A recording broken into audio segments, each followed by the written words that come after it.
Welcome to the Music Gardener's Almanac, where we explore the roots and fruits of everybody music. Through conversations with movers and shakers around the world, we discover how these roots and fruits intertwine with all aspects of our lives and the common ground we all share. Don't forget to water them, though. Everybody music, it's us. Whenever I listen back to these podcasts, I think of all kinds of things I wish I said or didn't say. And that is kind of what these podcasts are all about, learning from conversation and learning how to talk about difficult things. And as you know, in my world, this applies to musical conversations, and as you know, all conversations are musical. Every one of these conversations feels more that way than the one before. And this one with Jaden King is no different. I won't mention the things I wish I said or didn't say because I want you to give me your ideas. What do you wish I said or didn't say?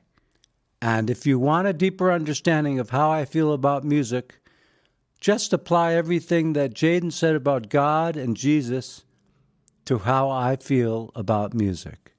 Enjoy the listening.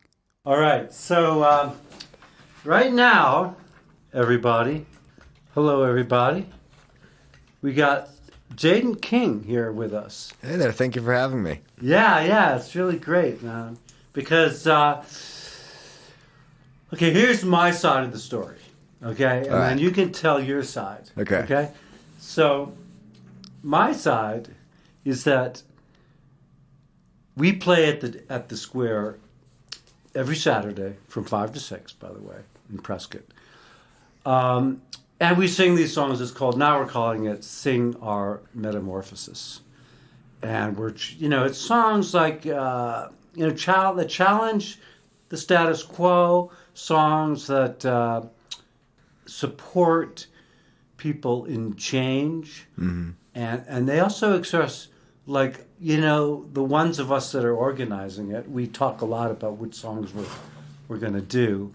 And so they do tend to be biased towards what we care about, what we see as important. Exactly. Yeah, but the thing is that, I feel like one of the tenets of what we're doing is that all of our beliefs fit together. It's like kind of there's a mosaic of all these beliefs, and it doesn't matter how extreme they are. Yeah. There's relationships with these beliefs and our personal truths. So we're doing this thing, and there's one song, and do you remember what the first song, when you first came up to us, you had your guitar on your back and you were going somewhere with your guitar, and it was a gospel-based song. Yeah, I think it was This Little Light of Mine. Oh, yeah? Yeah, it was. Yeah, it was This Little Light of Mine. And, we do this thing where, you change the words, you say, I said, if you don't think my truth is true, I'm going to let it shine. Yeah. And we just make up stuff. Yeah. And you came up, and what did you say? Man, I forget. I think it was something like "If my Savior comes for me" or "When my Savior comes for me," something like that. Okay, yeah. It was right. I was trying to remember. Yeah. I knew it was Savior. Yeah. So I really appreciated that you just really spoke your truth there, know, and and I've been thinking as I do this stuff more and more that I've been thinking that music is my savior. Yeah.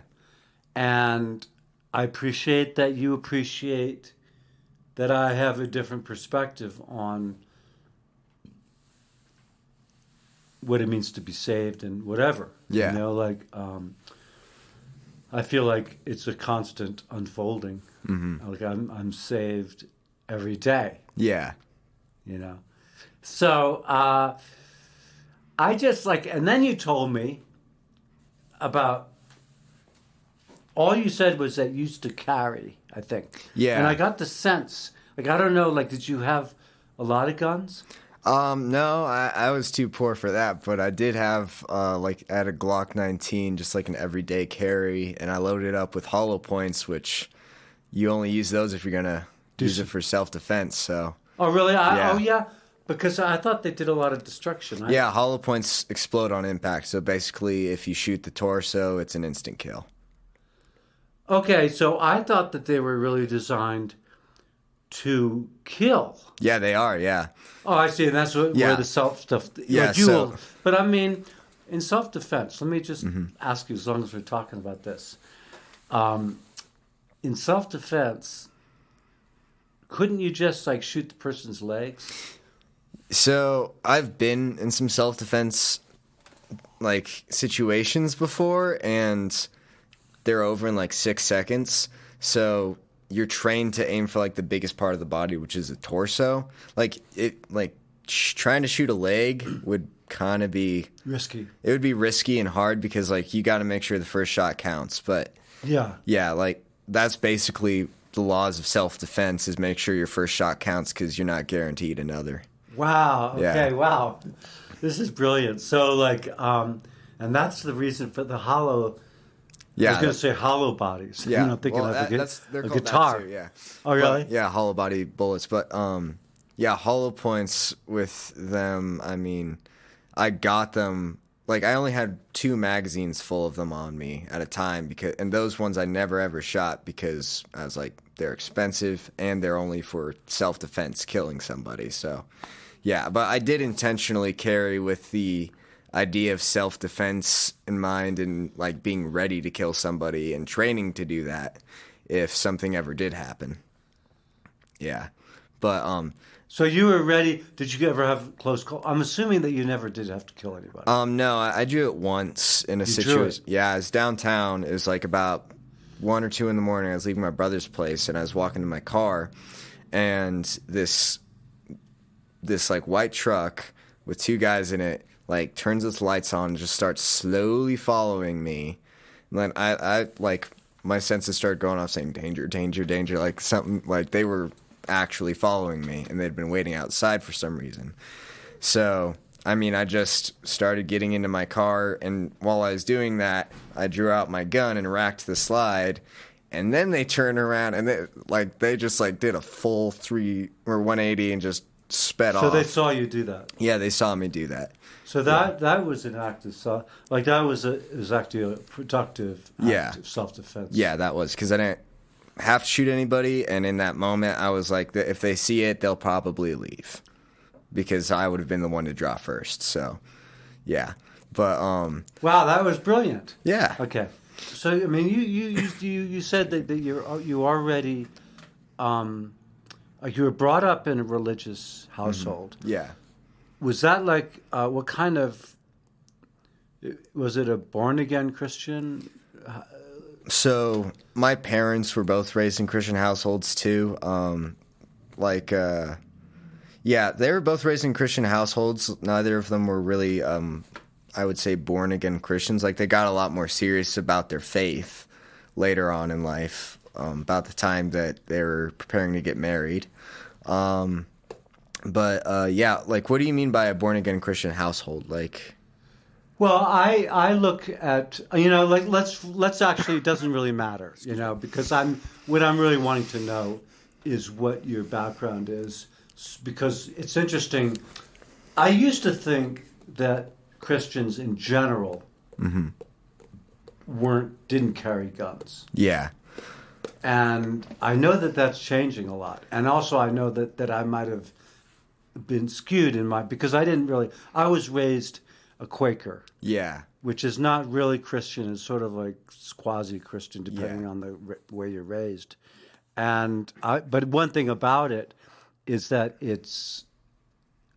I was raised as a pacifist. Yeah. So, like, I just thought killing a person was always wrong. yeah. So for me, oh, sorry, go ahead. Okay. For you, Yeah, so for me, my parents are actually pacifists themselves. They're, like, anti-violence, I wouldn't say anti-guns. Like, I guess they believe in the right to own a gun, like, you know, the American way, all that. But I was actually, when I was carrying, I was forbidden from wearing a gun. The reason I did end up getting a gun, so I'd been like interested in self-defense my entire life. I mean, I was a little kid who like Star Wars and like Lord of the Rings, Tron, all like those warrior type movies and shows. So naturally I wanted to like learn self-defense and learn how to do it.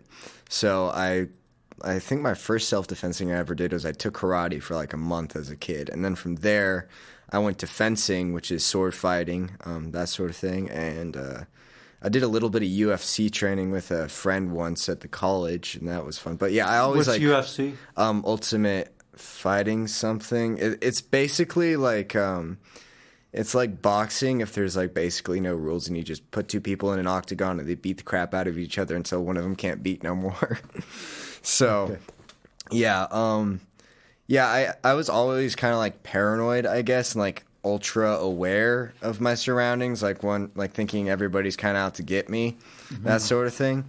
But yeah, what eventually made me decide to pull the trigger, pardon my pun, on getting a gun is I was in a pretty toxic relationship for about 4 years as a teenager, up until like 8-9 months ago, something like that.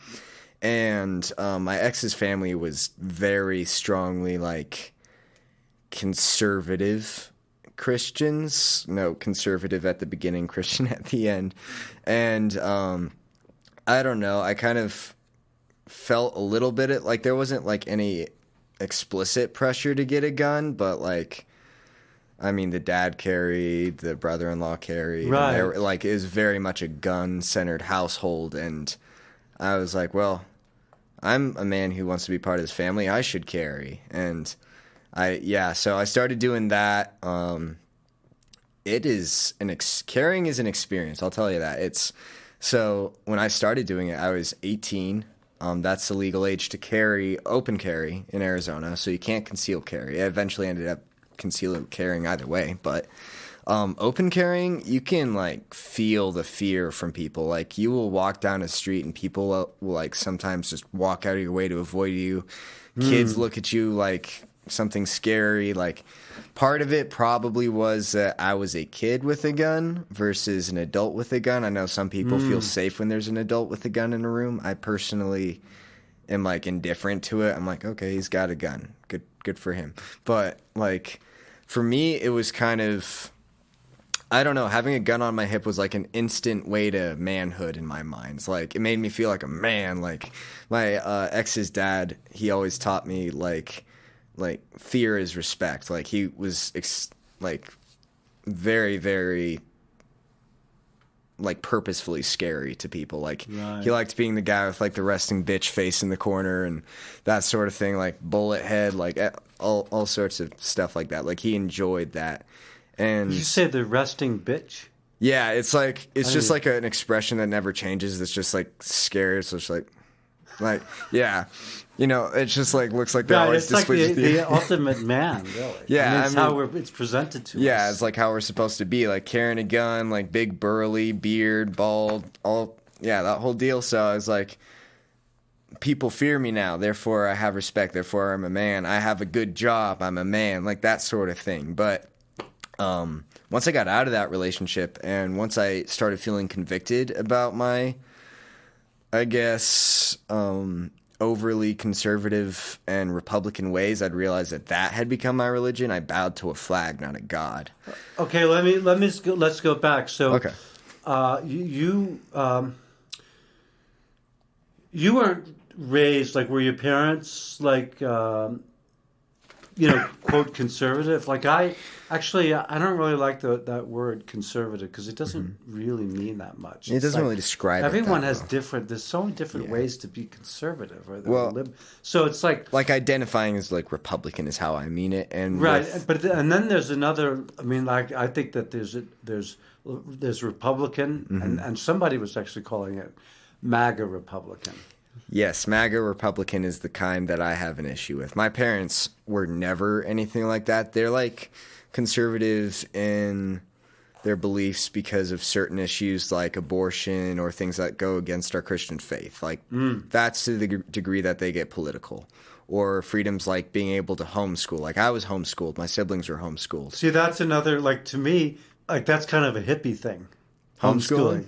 Right. Yeah. So it's like the opposite of conservative. Yeah. So it's like, that's a perfect example where. Yeah, it's these just a very loose definition, I guess. It means nothing. And I think that, and the fact that, like, even some of my favorite media outlets continue to use conservative, liberal, right, left, extreme right, you know, and all this stuff. And I think we got to just talk about what's really going on. Yeah. For me, if I like use the term like conservative throughout this interview, I'm basically going to be talking about like the MAGA people, like the people who are like downtown every Tuesday waving their Trump should have won things or F Biden or that sort of thing. Let's actually just say that. We'll just say MAGA. Okay, MAGA. So we'll go with MAGA. because I think that really is a it's an entire sect. Like I mean, there's a belief system that goes with that. Yeah, it's almost a religion in and of itself. But yeah. I was very much a MAGA before. Like I was like all about kissing Trump's ass and like what the man could do no wrong, and I hung on his every word and the American way. This is before you became like a really devout Christian. This is before I became a devout Christian. Like before, I mean, I was raised in a Christian household. Like Christianity was all faith. Those were all very important concepts. But I believed in God and I knew a good bit about God, but I didn't know God. So I kind of describe it like this. Like, you know how you can like get obsessed with a celebrity and you can watch like interviews and like read their Wikipedia page and you can feel like you know them. You know a lot about that celebrity, but you do not know that celebrity. There's no relation there. So I was very much in... That's beautiful. I love that. I love that metaphor. Yeah, I was like, I got it while reading a book called Knowing God, and I was like, this is like actually going through the process of relationship versus okay, like how I kind of put it is a lot of modern day Christianity is caught up in legalism and rules, and religion is not rules. Religion is a relationship with a God. Like, so rules are part of it, but the reason the rules are there is because, like, in a relationship, there are going to be rules, like, because the rules are there so you do not hurt the other person in the relationship. Right. I have to jump in because I really feel like the reason I wanted to interview you was because I just immediately felt a kinship, like that I feel, you know, religious about music. Yeah. And it's the same thing with the rules. Yeah. And there's a difference between following the rules and living the truth. Exactly. And knowing. There's a difference between studying music and knowing music. Yeah, exactly. And to know music is to know people. Yeah. I believe. So, like, we could, you know, it's interesting because, like, I used to, like, in New York, I played with this gospel, you know, group. And we toured around, but played in, like, New York storefronts. And I was not a Christian at all. But they wanted me because I did feel it. Like, I really felt it. And I was totally there. Yeah. But I would change. Like, they had, like, a song, you know. I was on my way, and the devil came. You know, I was on my way to church, and, I walked away to serve the Lord. Like, I turned around, and, you know. Yeah. But to me, like, that's the human struggle. Like, I deal with that all the time. Like, turning to truth. Yeah. You know, and falsehood, like being confronted with falsehood, which is really, it's just not something that might, like in a celebrity, for instance, like following a celebrity, thinking, you know, and I've gotten hooked in with celebrities and thinking, okay, now I'm in. Yeah. And then realizing I didn't know them at all. Exactly, yeah. Right. And so, like, this is like, I love this so much because I can see how interconnected it is. And I can see, okay, so it's sort of like a 6 degrees of separation because here we are. You went through the whole MAGA thing. Yeah. And you went through the whole gun thing. And I'm really connecting with where you are now. So it's just one step away. Like, Yeah. it wasn't that of a big leap for you, really, was it? Or tell me. So You know? So it was and it wasn't. So like I had the foundation of Christianity in that I had the knowledge, I had the atmosphere, I was going to church. But man, a big like so basically what happened, what made me turn around, so like about a month or so after I'd gotten out of that relationship and was starting to realize like how bad it truly was, I was sitting in church. I can't even tell you what our pastor was talking about because like I just got the thought in my head, and I still to this day believe that it was God talking to me that said, if I came down here today and came and spoke to you and told you your heart, what would you do? And I was like, I thought it through, and I was like, well, I'm one prideful son of a bitch. So if Jesus came down... What kind? Huh? Primal? Prideful, sorry. Prideful. Yeah, prideful, Okay, yeah. prideful. Primal. But, yeah, and I thought to myself, if Jesus came down here, well, who is Jesus? I started thinking about everything that he'd done in the Bible, and I thought about God's Now, heart. what church was this? This is Solid Rock. Okay, so you had already started going Yeah, there, I'd already though. started going there, but it was still very surface based, and this is like the moment I started actually delving deep. And you were still carrying at that point? Yeah, actually, still was. Yeah, I had a gun on me right when that happened, but In the church? yeah, I thought, hey, if somebody tries to shoot up this church, I'll shoot them up. So that was my mentality. But yeah, basically, I realized that if Jesus came down, Jesus is loving and like he hates sin, yes, but not the sinner, and I'd come to hate both. And I, in fact, hated the people more than the stuff that they were doing when it came to, like, let's say, LGBTQ or BLM or all these people like MAGAs are taught to despise, like, want them to go to hell level of despising And them. you used the word taught. So, like, do you feel like, there's like a doctrine? I feel like, there's... of the MAGA world. Yeah, there's definitely a doctrine to the MAGA world. It is... And there's a teaching. So, like, you could join the MAGA world and not, but still need to be taught. Yeah, because the MAGA world is, I mean, basically the god of the MAGA world, as I would put it, is Donald Trump and the American way and the founding fathers and all of that stuff. And some of those things are good, but it's when you take them too far to an obsession, to an idol, to something that's above God himself in your mind, that they become so toxic and so dangerous because you're living your life based on what you want, based on your own desires. But if you're living a life for God, and I'm not saying that I don't live for my own desires still or anything like that, because that's still a massive issue with me, but I've noticed... You're a human being. Yeah, I noticed the biggest change, though, is my heart and my thought process, because before... my thought process was, oh, this is a good thing, so it doesn't affect anyone negatively, so it's fine, right?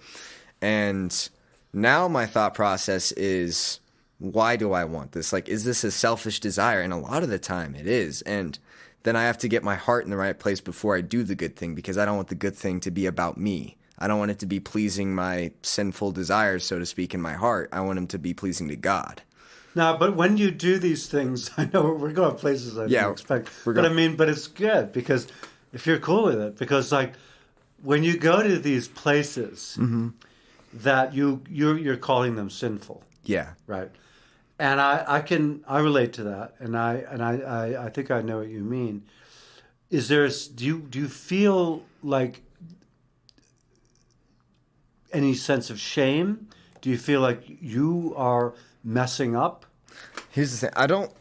I don't think shame is a good thing. Like even throughout Christianity, even though a lot of people make shame a part of Christianity, it's not how God intended it to be. So shame, I think, distances us from God. And I used to feel a lot of shame. I used to be like, oh, I'm such a piece of crap. Like, look at me doing this or look at me doing that. But you kind of just have to come to the mentality of that Jesus died for your sins, and yeah, you're going to screw up. You can try your hardest not to, and you should try your hardest not to, but the reason you should be trying hard not to is not because of your shame. It's not because of your guilt. It's not because you don't want to go to hell. It's because you have a relationship with this loving God and you don't want to hurt him.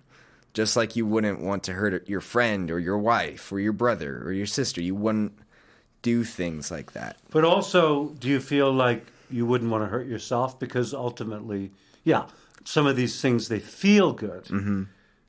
Yeah. Like I have this one song, the very end is called Going to the Dark Side. Wow. It's intense, man. Yeah, You know, it's like intense. I do it with a sort of a sense of humor, but it actually comes from a very dark place. Yeah. So, where I was when I wrote the song. Yeah. But the end, the last verse is, go to the dark side, I wish that you could come along, but I got to do this trip. I got to do this trip. I got to do this sad and lonely, self-defeating, bridge-burning, bad attitude, bringing hurt myself. Things feel good temporarily, sometimes not at all trip. All alone. That makes so much sense to me. Like how I kind of describe that is you can get addicted to a certain kind of sadness and self-pity. And that's what shame is. Shame is almost addicting because it's a call to not try harder. It's a call to not be better. It's a call to accept your evilness and your hatred and everything that's bad within you and just cut yourself off from everyone else is the solution. Not try to make yourself better, not to try to serve people better. It's very me-centric, and that's I think what is so damaging about it is how self-obsessive shame actually is, because like there's the self-obsessive that everyone usually thinks of, which is, like, oh, I'm so great, look at me, I'm amazing. And then there's the one that everyone thinks is okay just because you're not saying you're amazing. It's the opposite. It's saying you're a piece of shit. Right. Even when it's saying things and believing things that sometimes are not true but sometimes are true. But the true ones you don't want to change. Right. Okay, so I want to ask you another thing. Tell me, what does that mean? Jesus died for our sins. So I'm going to ramble a little bit here. So just because I'm like thinking as I'm talking. Right, because I think it's a really difficult concept. It's a very difficult concept to think of. And honestly, it's been one that I've been like reading through and struggling a lot with lately. Just like, why did Jesus have to die? Like, couldn't God have just been like, snapped his fingers, it's all good now? Or like, how does Jesus dying on the cross, like, actually save us? And I think what goes behind that is that it is impossible for us to live the life that Jesus did, like free from sin. Like only he could have done it, because from birth we're sinful. So, Jesus dying on the cross was like the sacrificial lamb. Like in the Old Testament days, they would sacrifice a lamb, and that lamb would bear the weight of their sins. That's kind of how it goes. It doesn't exactly make a lot of sense, and I'm still learning my theology, so I can't exactly explain that at the moment. But basically, an innocent man took the blame versus us doing it because he loved us. Like, kind of think of it like this. So say, like, your wife does something absolutely awful. Like, she's completely at fault. Like, she killed somebody, right? Yeah, she killed somebody who was innocent. And she did something bad, but you love her, like, so much, and you know who she is, that you take the blame for it. You take the fall. You take the jail time. You take the death sentence even, because you love this person so much that you want them to have a second chance to improve themselves. Like that's kind of the best analogy I can think of. That's interesting, because like I actually I question it, because to me it's sort of like you're not giving her the opportunity to own her own shit. Mm-hmm. You're sort of letting her off. Yeah. And you're saying, so she gets to do this stuff, and like you do it once. I mean, let's say it's not killing somebody, but let's say it's stealing. Yeah. Okay. So then it could be like, well, he's going to take the fall from me. Let me just do it again because it's so easy. Yeah. Well, and I think some people do that. Some people definitely do that, but with Jesus, that's where the relational aspect comes in, and that's what I think kind of being saved comes down to at the end of the day, is your relationship with God. Like, do you truly know him?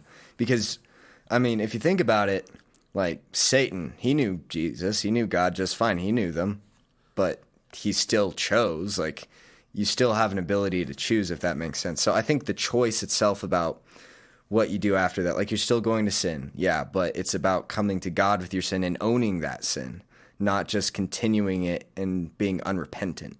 Okay, I'm gonna throw in another thing. Okay. The closest I come to that is Martin Luther King. Mm-hmm. I feel like Martin Luther King died for our sins, and I know this would be hearsay to a lot of people, and so I know I'm safe. I can say it with you, and this is just a viewpoint. Yeah. It's not something that I even like hold on to Yeah, I for get dear you. life. You know, just like it makes sense to me because our country is built on sin. Yeah. In the sense of stealing land, wiping out the inhabitants, our whole, and continuing to drop bombs on other countries. I mean, even the revolution was, we killed people because we didn't want to pay more money for, like, tea, like, whatever. Like, it was mainly based on money, and Right. I don't want to be told what to do. Right, and it was rich people. Yeah. And there was a lot of division, and then, of course, slavery. And which is is an incredible sin. Yeah. It's hard to fathom. And so, all these things that we live with and we continue to live with, and we are still the richest country in the world, although that's changing. But, and there's a reason for that. We wouldn't be rich if we didn't do all these sinful things. Exactly. If we didn't go. So, we've established dominance through violence. Yeah. Right? So, and I'm benefiting. I'm privileged, Yeah, I'm me just too. about as privileged as a white man. Yeah. As privileged as it could be. So I feel like I reflect on his death. Like when I think about death, I think about Martin Luther King a lot. When I think about my own death, and sometimes it comes up, this fear, and I think about Martin Luther King was willing to die for our sins, and that's more current to me. Yeah. And it's something, and I want to rise to that. Like I do feel like, in theory, I'm willing to die. Yeah. For the sins of society now, and I don't know if it push comes to shove, whether I'd run with my tail between my legs or not. Yeah. But I know that's the position I feel I want to be. Yeah. So, does does that make any sense to you? It seems like it does. Yeah, but it kind of the it's concept not of it makes sense. Right. But In that- do you think that there's any comparison between Martin Luther King and Jesus? I think... Because he was a sinner. There's no Yeah. question about it. Who? Martin Luther King? Martin Luther King. Oh, yeah. He did a lot of things. Yeah, I think that's an interesting thought. You could say. I wouldn't actually. I don't want to say he was a sinner. I want to say he was fallible. Well, I think he was a human- everybody's a sinner. Right. If you think about it. Everybody's done messed up. And particularly when you're famous, it sort of brings out. It's very hard to not act out on the fame. Yeah. I don't know. It's kind of because the killing of Martin Luther King was very unjust. It was almost, I don't know, it wasn't done for an exact purpose except to get him to show. With Jesus, I guess my thoughts on that is he took the wrath of God. And when I say wrath, God's wrath is just, as in we did bad things that we are told not to do, so therefore, we do deserve the right punishment. Not punishing us would be I don't know, if you just let your bratty kid get away with whatever he wants to do and just never punished him, never corrected him, never gave him any opportunity to, turn around and choose. I don't think God makes bad things happen to us. I'm not saying that, but I do think that Jesus took that just wrath, and the reason that he could take it, not a human, because Jesus was perfect. He's the one who had not sinned. He's the one who did lead a perfect life, and the rest of us did. So with Martin Luther King, I think he died because of sin and to prevent future sin. So in a way that does kind of resonate with Jesus, because he died for sin and to save us from future sin. So in a way, I do kind of, I'm starting to, now that I talk about it, I'm starting to get your parallels there. I really, and I just want to say, I really appreciate your honesty and your willingness to take chances with language and to say things like not knowing exactly, because I'm fishing too. Yeah. And I feel like it's really refreshing, because like I was going to say, for instance, that from what I know, I don't really know much about, we didn't study the Bible in my childhood. So, but I from what I know, like Jesus was a Jew, like he was, and the Romans were empire. Like they were dominant and they were oppressive to Jews. Yeah. And Jesus was preaching about equality. Yeah. And like he said, as far as I know, he said a rich man has as much chance to get in heaven as a camel through the eye of a needle. Is that true? Mm-hmm. Yeah, he did say that. And I mean, that's a heavy thing to say. Pretty much everything Jesus said was like super heavy things to say, at least the things that are recorded in the Bible. Everything that he would say to me would upset me. I would hate the Son of God. I would hate the guy that died for my sins because he would be hanging out with everybody that I hated. Right. He would be telling me that I was wrong, and it would get to my pride, and I would have been expecting him, like at the time, like be what the Jews thought he would be, a great political leader, come kick the Romans' butt. In my case, I was like, come kick Joe Biden's butt. Like in the Bible, it says respect your governing authorities, and the only grounds that you have to disobey them is if they're saying you can't worship God, if they're trying to keep you from having a relationship with God. Like that's the only freedom we're guaranteed. I believe in a God-given freedom to be able to worship him and have a relationship with him and have a relationship with others. Everything else beyond that, I believe to be a luxury, because as Christians, we're called to that as the highest thing in our lives. Everything beyond that, we can deal with. I mean, like there were Christians in communist countries where persecution was going on, Christians during the time of Rome.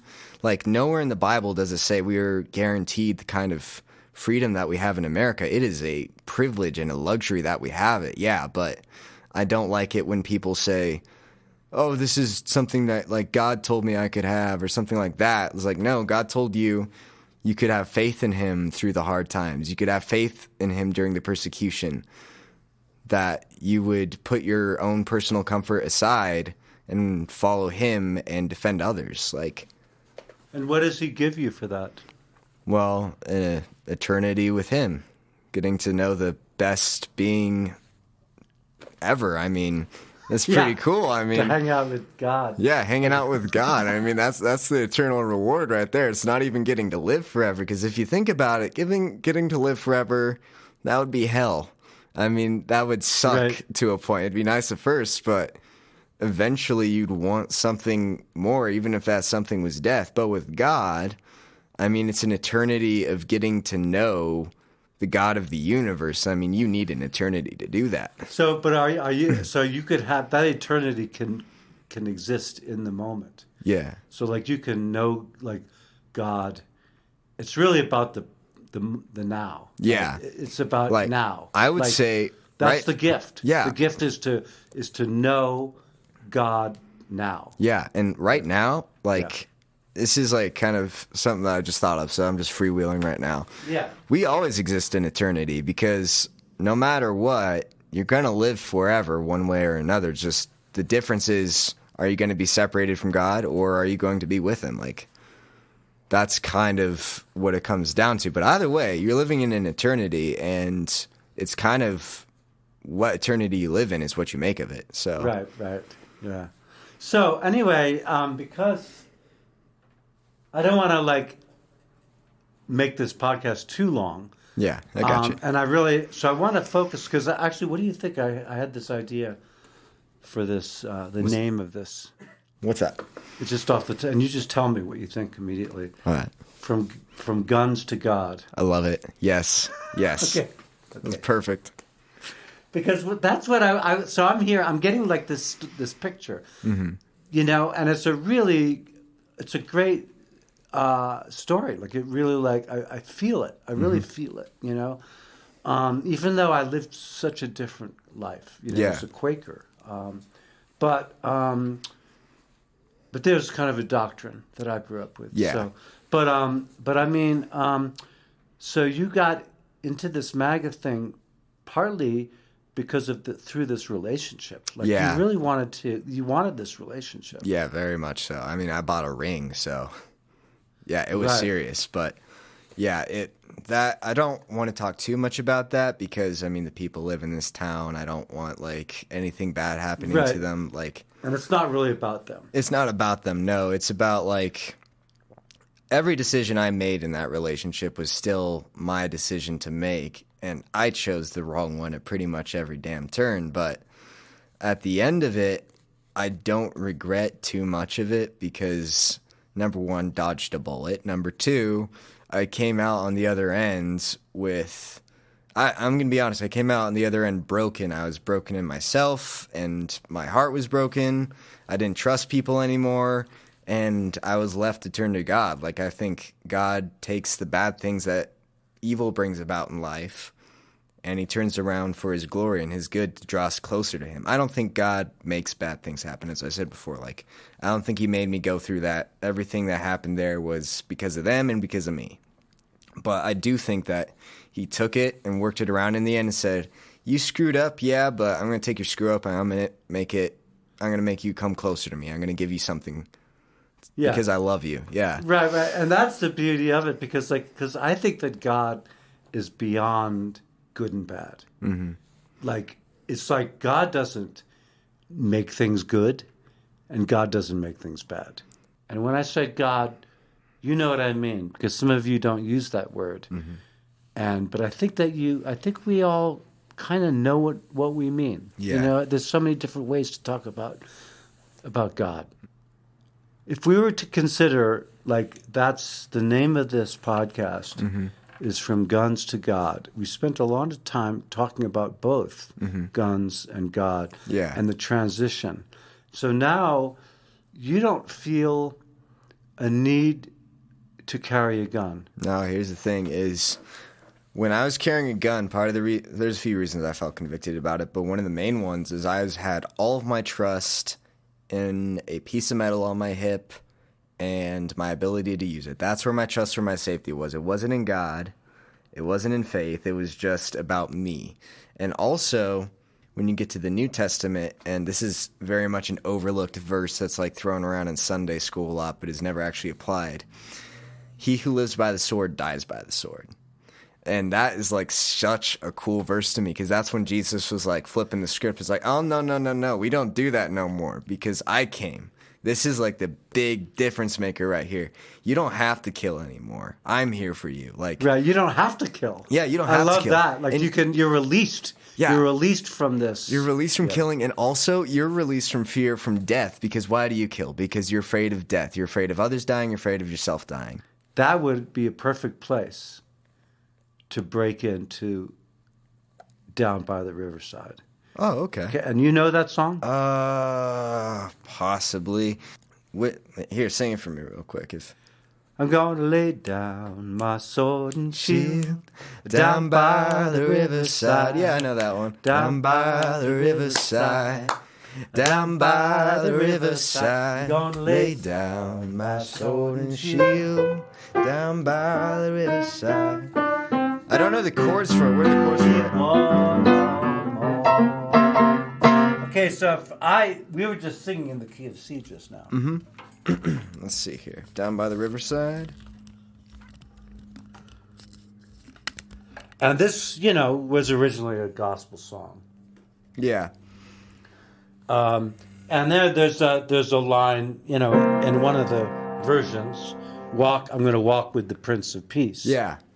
Yeah. Let's see. That's Jesus, right? Uh-huh. Yep, that would be him. Yeah. And study war no more. I'm going to walk with the actual Prince of Peace himself. Mm-hmm. And study war no more. Yeah, it's kind of mind blowing, isn't it? Like, yeah. Yeah, and actually, C is a good key. Okay. What would the chords be for that then? So I'm going to C, C, C, C, C, C, C, C, C, C, C, C, G, G, G, G, G, C, G, C, C, C, C, C. Going C, C, C. Stays on the C, C, C, C, C, a G, C. Now F. Study war no more. Now C war no more. G. Gonna study war no C. So no more C F. Gonna study war no more. I ain't gonna study war no more. I ain't G gonna study war no C more. Okay. So this is a song that we do at the square if you want to come down, people.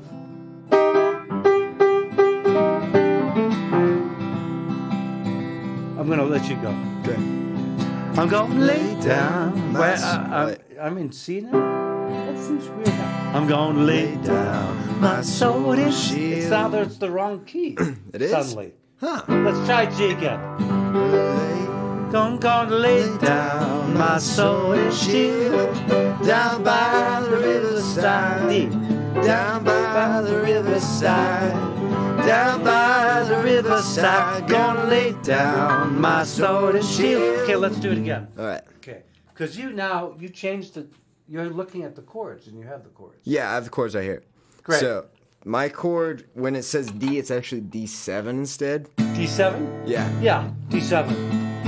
Okay. Yeah, D7 can always be just played as a D, but D doesn't always work as a D7. But, Okay. But in this case, because this song's in the key of G, I'm just going to give you a little music theory. Okay. So like the 5 chord, Yeah. the 7 usually always works. And you know the 5 chord, what the 5 chord is? I actually don't know. Yeah, so the 5 chord, like we're in the key of G, so G is the 1 chord. Yeah. G, A, B, C, D, 5. Oh, those, including yeah. the G. Yeah. So D is the 5, G is the 1, and C is the 4. So this song is a 1-4-5 song. It's got a 1, a 4, and a 5. Okay, that makes and a the lot of 5 sense. chord most of the time works well with a 7. Okay, sweet. Yeah. You ready? Yes, sir. All right. 1, 2, 1, 2, 3. I'm gonna lay down my soul and shield down by the riverside, down by the riverside, down by the riverside. I'm gonna lay down my soul and shield down by the riverside and study war no more. I ain't gonna study war no more. I ain't gonna study war no more. I ain't gonna study war no more. I ain't gonna study war no more. I ain't gonna study war no more. I ain't gonna study war no more. I'm gonna walk with the Prince of Peace down by the riverside, down by the riverside, down by the riverside. I'm gonna walk with the Prince of Peace down by the riverside and study war no more. I ain't gonna study war no more. Ain't gonna study war no more. I ain't gonna study war no more. I ain't gonna study war no more. I ain't gonna study war no more. I ain't gonna study war no more. I'm gonna lay down my burden. I'm gonna lay down my burden down by the riverside, down by the riverside, down by the riverside. I'm gonna lay down my burden down by the riverside and study the riverside. All right. I ain't gonna study war no more. I ain't gonna study war no more. I ain't gonna study war no more.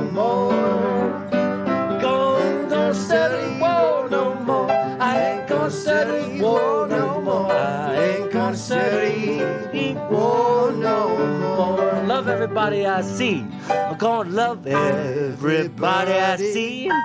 Down by the riverside, down by the riverside, down by the riverside. I'm gonna love everybody I see. Down by the riverside, down by the riverside. All together now. I ain't gonna study war no more. I ain't gonna study war no more. I ain't gonna study war no more.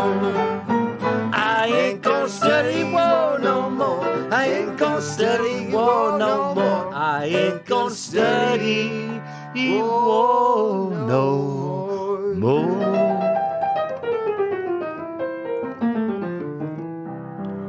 No, no, no more.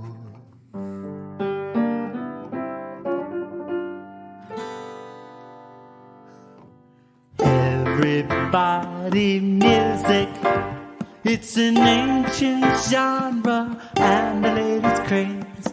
Everybody music, it's a human revolution, not a passing phase.